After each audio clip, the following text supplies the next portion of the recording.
We got a bombshell today about the 49ers draft plans, and I think it's something to be excited about, depending on who you are. What's up, everybody? This is the Seth Floyd Show. I'm Seth Floyd Hansen, your host. Thank you for being here, guys. If you haven't already, please go ahead and subscribe. We are at 260 subscribers. You guys are amazing. The goal is to hit 500 by the beginning of September, the beginning of the 2025 football season. You guys can make my dreams come true. You can get me to a point where I could do it full time. All you got to do is hit subscribe. You don't understand how much that helps me.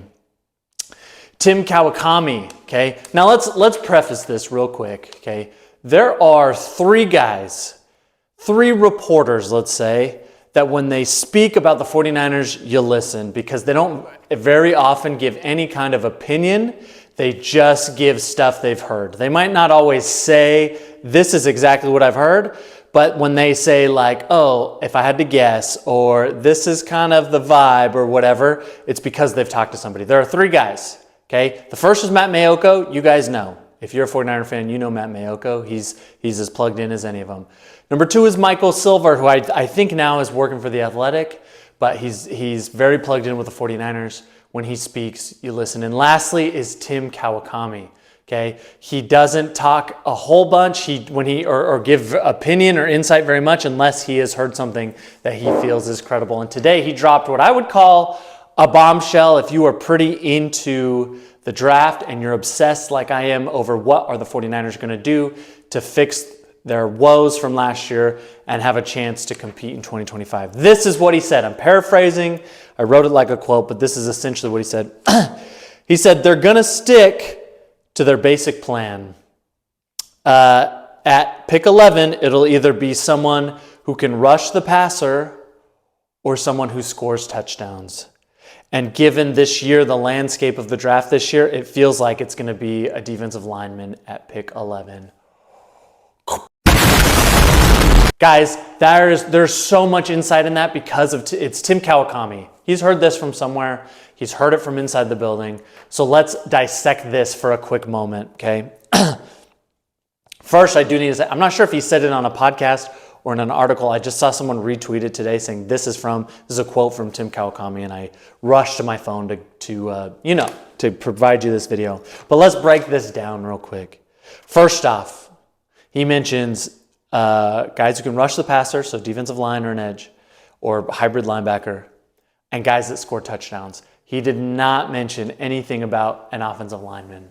Now, I took this to mean like at pick 11, okay? They're going to draft linemen, and it could be in the second round. It could be in the third and fourth round. That would be my guess, is it's going to be third and fourth round. But at pick 11, it doesn't feel like they are enamored with any of the top tackles. Okay, Calvin Banks, Will Campbell, Joshua Simmons. And they're not going to take a non-tackle at 11. So it feels like they're focusing their efforts on defensive linemen or a weapon, an offensive weapon. Now, this is what I thought. The history says that the Niners will draft defensive linemen. They will invest those picks in defensive linemen over offensive linemen. So that's not the biggest shocker. So what does that mean for the offensive line? And this is to the chagrin of a lot of 49er fans who feel like no matter what, your first pick and possibly your first two picks have to be offensive line. But I've been telling you guys, that is not how Shanahan views this position. He doesn't view this position group that way. And for better or for worse, we can all disagree. We can agree to some bit, but for better or for worse, that's how he views it. Especially because he got to the Super Bowl with Colt McKivitz at right tackle and Jake Brendel at center. And he had Spencer Burford playing right guard. So in Shanahan's mind, it's a much easier fix than everyone wants to think. I'm not saying that's correct. I'm not saying he should think that way. I'm just saying that's how he thinks. It's more important to know how does Shanahan think versus how should he think, because how should he think doesn't matter. How he thinks is what is important, because that is what they are going to do. He's the head of that organization. He calls the shots. So if I had to guess, this is exactly what's going to happen. Matt Mayoko, he spoke about this today. He said, I think it was today, might have been yesterday, he said, if the Niners are going to spend in free agency and splurge a little bit, he believes it will be on Drew Dahlman. If you've watched my previous videos, I talked about Drew Dahlman. He is a center. He played center. He has played center for the Falcons, I believe, for the last 4 years. Very good center, comes from a zone scheme much like Kyle Shanahan's. He's only 26, would be a great fit if you could lock him up to a multi-year deal. He would be mountains ahead. What is mountains the right word? He'd be leaps and bounds ahead of what Jake Brendel was this year. And it would fix a lot of the issues in the run game, especially for the offensive line. So he thinks they are going to target Drew Dalman. Why does he think that? Because Matt Mayoko heard that from somebody inside the building. Some way, somehow. He didn't say, I think they should target this guy. He said, if they're going to splurge in free agency, I imagine it's going to be for Drew Dalman. That is code for they want Drew Dalman, and that is where they're going to focus their efforts as soon as they hit the legal tampering period. I imagine those reports come out quick. Now, will they land him? I don't know. It depends on how much they're willing to spend, how much Atlanta's willing to spend. They probably want him back. Not to mention who else is in that market. If I had to take a guess, they'll sign Drew Dalman. He'll be your starting center. Aaron Banks is going to walk. We saw some reports about that. They're probably not going to bring him back. Guys, Kyle Shanahan, I bet, really likes Brendan Barch. Okay? He very limited. He got hurt almost right away. But in the reps that he took, he looked solid. And I imagine, for how cheap he is, I imagine Kyle Shanahan wants Barch to take that job. And then you'll have Spencer Burford as kind of the roaming backup. But I imagine he's penciling in right now in his head, Brandon Barch is going to be the left guard. And then, 49er fans, Colton McKivitz, I would bet money, is the starting right tackle week 1. I imagine those are the two big changes that are going to be made. Drew Dalman at center, Barch is going to play left guard. You'll still have Pooney at right guard. Or maybe they'll switch. Maybe Pooney will play left guard and Barch will play right guard. And Colton McKivitz is going to be starting right tackle. Now, that doesn't mean they're not going to spend draft capital. I think they'll focus on the 3rd and 4th rounds on offensive linemen. I think there's a couple in there you could draft as a guard, and they could slide in as a left guard or a right guard, depending on what's going on. I don't know if you're going to find a tackle in the 3rd and 4th rounds that can just plug and play start. My guess is it's going to be McKivitz. And right now, I'm imagining Shanahan's head, he's thinking we might find a guy like we did Pooney and he could come in and play, and that's great. But if it's not a guy out of the draft, I'm more than comfortable having Brandon Barch be the guy. For better or worse, don't shoot me. I'm just I'm just reading the tea leaves, okay? That is what he likes to do. He's going to feel like if I can get Drew Dalman, then we're good to go. Barch, plug him in. We'll draft a couple guys. Maybe they'll surprise us, but we'll be all right. For better or worse. So, this is what I think is going to happen then. What does he mean by, he says, it'll either be someone who can rush the passer or someone who scores touchdowns. There are only 2 guys at pick 11 that are going to fit that mold. I think we can rule out the wide receiver position unless they're absolutely in love with Teteroa McMillan. I hope I said that right. I don't know if I said it right. The wide receiver from the University of Arizona. If he drops, I don't think we view him as like a generational talent. He's not a Malik Neighbors. He's not a Marvin Harrison Jr. So I don't think it'll be a wide receiver. They just drafted Ricky Pearsall last year. I just did a wide receiver video. I just talked about this. Go view my last video if you're interested. I think they're going to find a wide receiver in free agency, a low-level guy that they can bring in for less than $10 million, like a Darius Slayton would be my first pick, or a Tutu Atwell, one of these guys who's not going to command a ton of money but could kind of just raise the wide receiver floor. I don't think they're going 11. At pick 11, they're taking a wide receiver. So who else is there? Well, there's Ashton Genty at 11, which I think would have the fan base in an uproar. But let's just think about this real quick. Guys, Christian McCaffrey, how much does he have left? It's not even a guarantee Christian McCaffrey will play this season. Tendonitis or arthritis, whatever you want to call it, in his Achilles, it basically held him out the entire year this year. Now he's got a knee injury that he says he's recovered from, and I believe him. We just don't know. Why is it so up in the air? Because he's played a lot of snaps. Because he's played a ton of snaps and he's a running back. And you just don't know.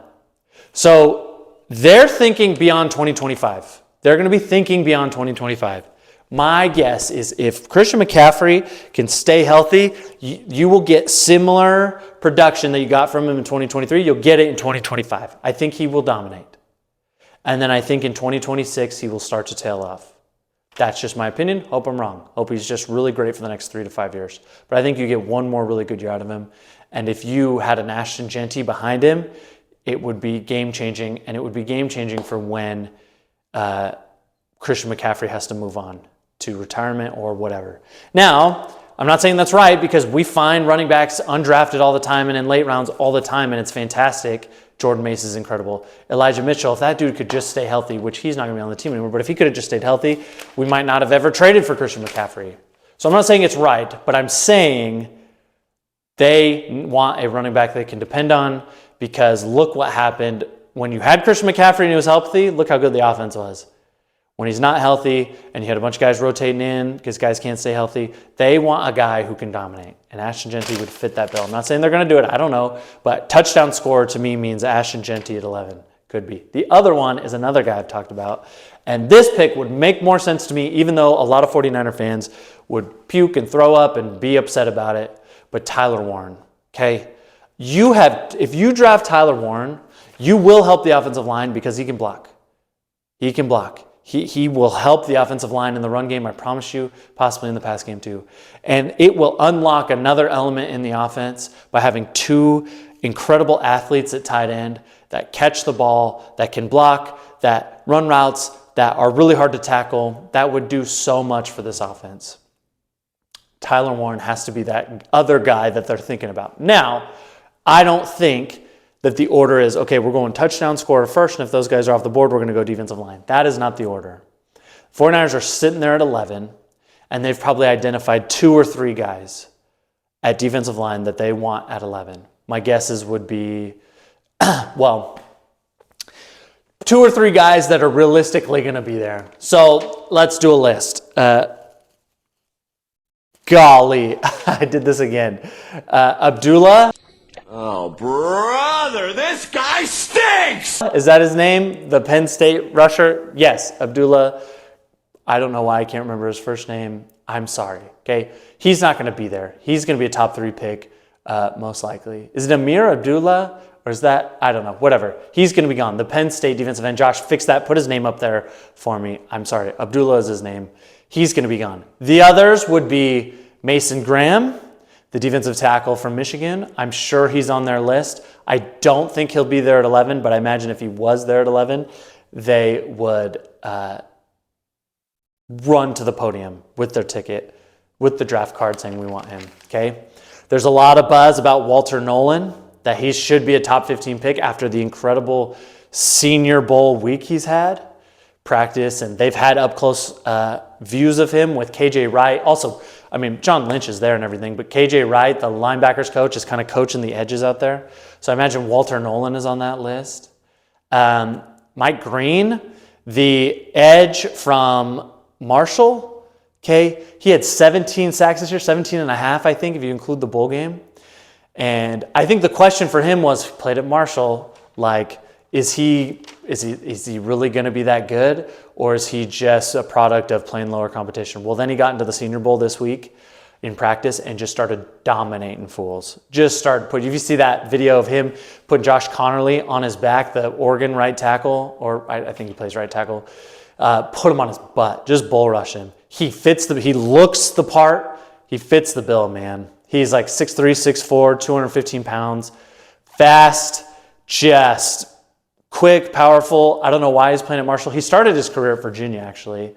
And then he had like 4 sacks last season, the season before, and then this year he exploded. 17 sacks. I think he had like 23 tackles for loss, something like that. So I imagine he could be on the radar. There might be another sleeper, but those are kind of the 3 guys, just off the top of my head, that they're looking, we want one of these 3. And if all 3 are gone before pick 11, which is possible, very possible, then they will turn their focus and decide, do we want an Ashton Genty or Tyler Warren? And again, if I had to guess, Tyler Warren would be higher than Ashton Genty. If I had to guess, they're thinking we would rather have Tyler Warren than Ashton Genty. Okay? But they've essentially told you what they're doing. And I don't think this is one of those smoke screens like leaked. Those happen closer to the actual draft. Like, oh, 3 days before the first round, you get a report saying 49ers actually aren't interested in any offensive linemen. They're going to focus on the defensive linemen. That's like smokescreen stuff. But Senior Bowl week, before the Super Bowl even happens, you get a nugget like, hey, they're looking at defensive linemen or a touchdown score. That is like real. That is real to me. It's not a fake, bogus thing, and it came from Tim Kawakami, who's very plugged in. So 49er fans, just mentally prepare yourselves. Look for free agency for an immediate upgrade for the offensive line, Drew Dahlman, hopefully. And then maybe someone else too. Maybe they have their eye on another guy that they think can plug and play. I don't know. But focus that first round of the draft, you better be thinking defensive lineman. That's their first wish. And then after that, I'm telling you, it's Tyler Warren and Ashton Jeanty. You clip this video, bookmark this video. You come back to me if I'm wrong or if I'm right. Come check after the draft, but this is what's going to happen. They're telling you. They're telling you this is what's going to happen. And a 90% chance it's going to be defensive lineman. I imagine one of those 3 guys will be there. I don't think I would love it if it's Tyler Warren, but it's probably one of those defensive linemen that can get after the quarterback, which is also great. But I don't want these 49er fans, I want you to get upset when they don't take Kelvin Banks or Will Campbell, because I don't think it's happening. I could be wrong, but based off of this, it does not feel like it's happening. You guys are awesome. Again, if you haven't hit subscribe, please just hit the subscribe button real fast. It's doing me a huge solid. Like the video, share it with your friends. Get in the comments. Tell me, who do you want them to take? Do you trust Tim Kawakami, or do you think this is a smokescreen? Are you going to lose your mind if it's Ashton Jeanty or Tyler Warren? I don't think anyone can be upset if it's defensive line. I think anyone who knows and understands the game knows the defensive line has to be the priority. Because I can scheme on offense, I can scheme around weaknesses, I can hide deficiencies. Even though Kyle Shanahan didn't do it great this year, he did in 2023. They went to the Super Bowl, and that offensive line was not as good as people might have thought. And it's because Kyle Shanahan can scheme around it. But defensive line, there's no scheming around it. Not really. You just got to have dudes. Look at Philly. Look at what Philly's doing. They got Jalen Carter and a couple other dudes that just dominate. Okay? They're just dudes. You got to find dudes. And so I'm sure that's what they're thinking right now. Again, thank you for being here. Hit subscribe. More stuff coming out. There's more. There's rumors about Purdy's contract. Grant Cohn put something out there. There's this crazy rumor about the Niners could be in on T. Higgins. Maybe I'll do a video on one of those two or combine a video about it. But anyway, I got more content coming for you next week. You guys are awesome. I'm out.